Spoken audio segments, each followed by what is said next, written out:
Hero मानते हैं। इस कहानी में गौरैया चिड़िया अपने बेटे को एक पिता की अहमियत को बताती है कि किस तरह एक पिता अपने बेटे का बचपन से लेकर उसके कामयाब होने तक उसका साथ निभाता है।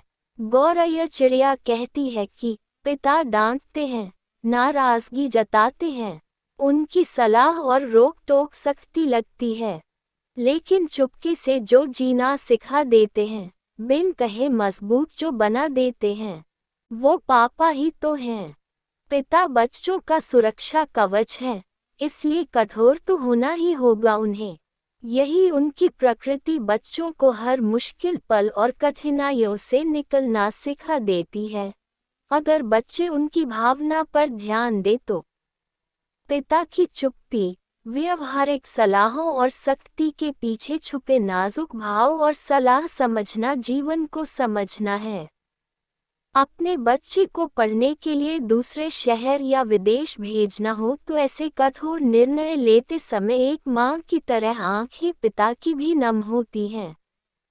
लेकिन पिता अपने बच्चों के हित में बहुत दूर की सोचते हुए न सिर्फ अपनी आंखों के तारे को खुद से दूर जाने देता है, बल्कि उसके भविष्य के लिए संपूर्ण योजना करते हुए पूरे परिवार को भी तैयार कर लेता है। वह पिता ही होता है जो धूप में खड़े होकर कई बार घर बनवाता है ताकि परिवार को ठंडी छांव मिल सके। पिता के निर्णय कई बार कठोर होते हैं, लेकिन ये भी सच है कि अक्सर कड़े और बड़े फैसले लेने के लिए जब कुछ त्याग और समर्पण का अवसर आता है तो पिता ही एक मुखिया के तौर पर अपना ये दायित्व भी निभाता है। विरासत में मिली पिता की साख और मुसीबत में मिली उनकी सीख, दोनों ही बड़े काम आती हैं। बच्चे जिस रास्ते पर चल रहे होते हैं, पिता ने उन रास्तों पर अनुभव की एक लंबी यात्रा की होती है। उन्हें पता होता है कि सड़क कहाँ है, गड्ढे कहाँ हैं, ठोकर कहाँ लगेगी और रफ्तार कहाँ मिलेगी।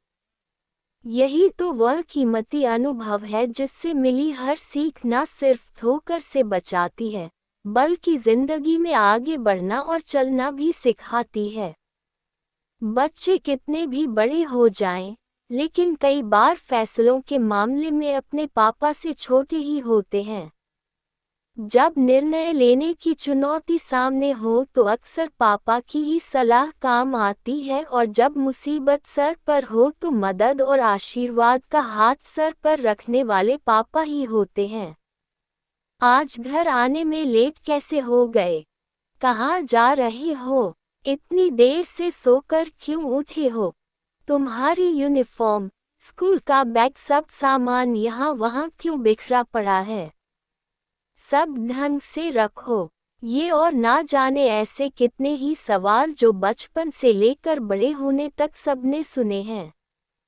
सबको ये कई बार एक बेवजह की रोक टोक ही लगी होगी, परंतु इस रोक टोक ने जाने अनजाने हमें कई बार भटकने से बचाया है। रोक टोक की इस पीढ़ी दर पीढ़ी चलने वाली परंपरा और सवाल जवाब के क्रम में हो सकता है कई बार बच्चों को पिता की डांट भी खानी पड़ी हो। ऐसे व्यवहार के कारण हो सकता है बच्चों की नज़र में पिता की छवि कुछ कठोर भी बन गई हो। लेकिन सच तो यही है कि इस डांट फटकार ने हमें अनुशासन और संयम तो कम से कम सिखा दिया और जीने का एक हुनर बता दिया। बचपन में जब हम चलते हैं, गिरते हैं, लड़खड़ाते हैं तो वो पापा ही होते हैं जो उंगली थाम कर चलना सिखाते हैं। वो पापा ही होते हैं जो साइकिल का करियर पकड़कर पीछे पीछे दौड़ते जाते हैं, हमें साइकिल चलाना सिखाते हैं। पापा का साथ हर तरह से सहारा होता है। अक्सर जब भी कहीं जिंदगी में अटक जाते हैं या भटक जाते हैं तो शायद सबको पापा याद आते हैं, एक सुपर हीरो की तरह। कहते हैं एक इंसान को कम से कम इतना तो जीवन में कर ही लेना चाहिए कि जब उसके बच्चे किसी व्यक्ति में आदर्श